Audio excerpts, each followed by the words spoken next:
Imagine waking up at 3 in the morning to the sound of an alarm that cuts through the metal walls of your sleeping quarters like a knife. The air that reaches your nose carries something wrong, something acrid and sharp that your brain recognizes before your eyes are even fully open. You're not in a house. You're not near a road. You're standing on a platform made of steel, anchored hundreds of feet above the ocean floor, surrounded by nothing but open water in every direction. And somewhere beneath you or above you or right beside you, something is burning. This is not a hypothetical. This is Tuesday for the men and women who live and work on offshore oil rigs. And if you think surviving a fire on land is already a terrifying challenge, surviving 200 miles from the nearest coastline on a structure surrounded by one of the most flammable substances on Earth, with no fire department coming, no ambulance on the way, and no option to simply run outside and drive away. That is an entirely different category of human endurance, engineering, and training. If you want to understand what these workers go through, what the industry has learned through tragedy and innovation, and how a floating city of steel manages to keep thousands of people alive in the most hostile industrial environment on the planet, then stay right here, because what comes next will completely change the way you look at the fuel that powers your car, your flights, and your electricity. And if you find this kind of content fascinating, the real science, the real engineering, the real human stories behind the industries that run our world, hit that like button right now, drop a comment telling me what surprised you most, and subscribe so you never miss an episode. We go deep here. Let's go. To understand how oil rig workers survive a fire, you first have to understand what an oil rig actually is, because most people carry a cartoonishly simple image in their heads. They picture something like a tall metal tower sitting in the ocean, maybe with a flare burning at the top and a few guys in hard hats wandering around. The reality is so much more complex and so much more dangerous that the gap between the mental image and the truth is almost comical. A modern offshore drilling platform, particularly a large fixed platform or a semi-submersible, is essentially a self-contained industrial city. It generates its own electricity. It has its own water treatment systems, its own medical facilities, its own cafeterias, its own sleeping quarters, its own communication towers, and its own firefighting infrastructure. Some of the largest platforms host several hundred workers at a time, running 24 hours a day, 7 days a week, 365 days a year, in conditions that range from mild tropical warmth to Arctic brutality, depending on where in the world they happen to be drilling. The platform sits above a wellhead through which enormous pressure forces crude oil and natural gas upward from reservoirs that can be thousands of feet below the seabed.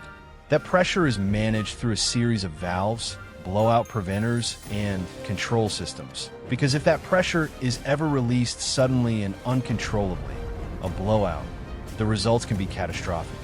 Gas and oil erupting into the open air in the presence of any ignition source creates a fireball that can engulf an entire section of a platform in seconds. This is not a theoretical risk. History has proven it with terrible clarity. In 1988, the Piper Alpha disaster off the coast of Scotland killed 167 workers when a series of failures involving a gas compression pump led to an explosion and fire that consumed the entire platform over the course of about 2 hours. The investigation that followed changed offshore safety forever.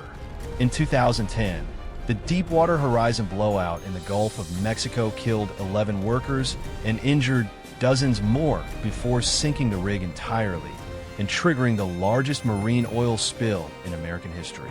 Both disasters produced the same lesson. Fire on an oil platform does not behave like fire anywhere else on Earth, and surviving it requires an entirely different level of preparation. So what does that preparation actually look like? How does an industry that handles millions of barrels of flammable material every day manage to keep the people inside its machinery alive when the worst happens? It starts long before anyone steps onto a helicopter bound for the platform. The first line of defense against fire is not a sprinkler system or a fire extinguisher. The first line of defense is training, and it begins at a facility on land that most people have never heard of and would find astonishing if they saw it. Before any worker is allowed to set foot on an offshore installation for the first time, they are required to complete what is known in the industry as basic offshore safety induction and emergency training, commonly called BOSIET. This is not a classroom course where you sit and listen to someone explain what to do in an emergency. This is a full physical training program that puts workers through simulated disasters before they ever encounter a real one. In the BOSIET program, workers are taught how to evacuate a platform under fire conditions, how to move through smoke-filled corridors while wearing breathing apparatus, how to deploy and board lifeboats, and how to survive in open water after abandoning a burning structure. One of the most famous and psychologically demanding parts of this training is the helicopter underwater escape trainer, sometimes called the dunker, a simulated helicopter cabin that is lowered into a pool and deliberately rolled upside down while trainees are strapped inside, forcing them to unbuckle, locate the exits by feel in the dark, and escape from an inverted submerged aircraft. Workers who freeze or panic during this exercise are retrained until they can complete it reliably and calmly. The logic is simple. If your hands know what to do, your brain can still function even when your body is flooded with adrenaline and terror. But training is only the beginning. The physical design of an offshore platform is itself a product of decades of hard lessons about how fire spreads, where it starts, and how to stop it. Modern platforms are divided into what engineers call fire zones or fire and blast zones, compartmentalized sections of a structure that are separated from one another by fire-rated walls, barriers, and doors.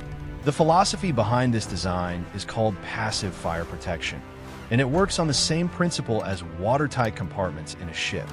If you can contain a disaster to the zone where it starts, you prevent it from consuming the whole structure. The materials used in fire zone barriers are remarkable. Walls classified as A60, for example, are designed to resist fire on one side for a minimum of 60 minutes without the temperature on the other side rising above a certain threshold. This buys time, and on an oil platform, time is everything. Time means the difference between a fire that is contained and extinguished by the onboard response team and a fire that spreads to the wellhead or the gas compression module and produces a chain reaction that cannot be stopped. The active fire suppression systems on a modern platform are equally sophisticated.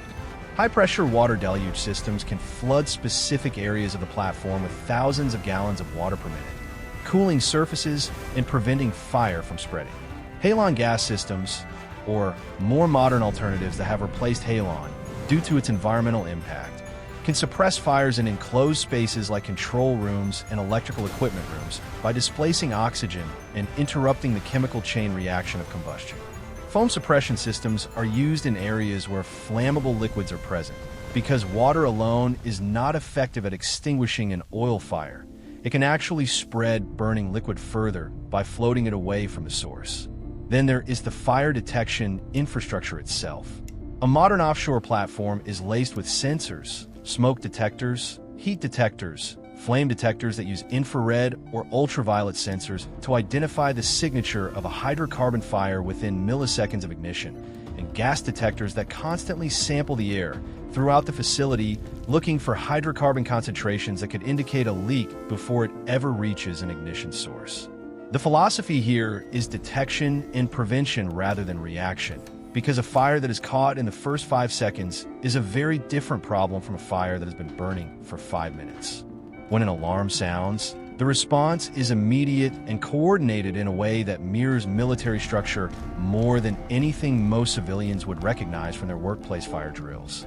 Every worker on the platform has a designated muster station, a specific location where they are required to be within a defined period of time after an alarm. They do not gather loosely near an exit. They go to their specific station, and their presence is accounted for by name, by badge, and sometimes by electronic tracking systems that monitor worker locations across the platform in real time. The person running the muster knows within minutes exactly who is present, who is unaccounted for, and where the last known location of any missing individual was. If someone is missing, that information immediately shapes the search and rescue operation that will follow. While the general workforce is mustering a dedicated emergency response team, trained and equipped to a level far beyond what any ordinary worker receives, moves toward the fire.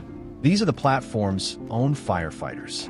They are also oil workers with technical jobs, but they maintain a secondary qualification as emergency response team members, training regularly in firefighting, search and rescue, and emergency medical response.